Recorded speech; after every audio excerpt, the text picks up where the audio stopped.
السلام عليكم ورحمة الله. اعترف المهاجم المغربي عبد الرزاق حمد الله لاعب نادي اتحاد جدة السعودي أنه ارتكب غلطة كبيرة بعد مغادرته معسكر أسود الأطلس قبل أيام من انطلاق نهائيات كأس إفريقيا عام 2019، معتبرا ذلك بمثابة نقطة سوداء في مشواره الكروي.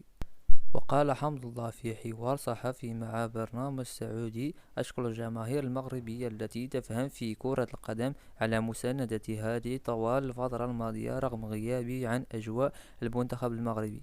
واستمر قائلا: هناك تواصل إيجابي بيني وبين المدرب الفني للمنتخب المغربي وليد الركراكي ومساعده رشيد بن محمود، وهو تواصل مثل بقية اللاعبين، وأنا جدا سعيد بالحوار الذي جرى بيننا.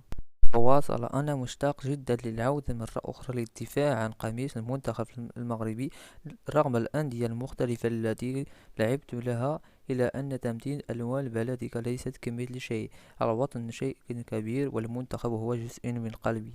وتابع حمد الله قائلا: العديد من التقارير الإعلامية تشير أن علاقتي ليست جيدة مع لاعبي المنتخب المغربي، وهذا ليس أمرا صحيحا. التواصل مع أزيد من 60% من لاعبي المنتخب المغربي بشكل شبه يومي.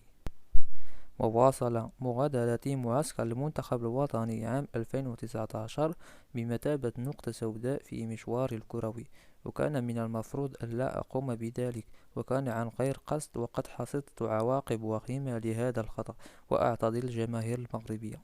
اختتم حمد الله قوله: لدينا مجموعة قوية في كأس العالم، لكن لا يجب أن ننسى أن المنتخب المغربي لديه لاعبون جيدون، وإن شاء الله نحقق التأهل إلى الدور الثاني، وأنا مستعد للانسجام بسرعة مع الأجواء، كما أن حظوظ منتخبنا قوية للعبور إلى الدور الموالي.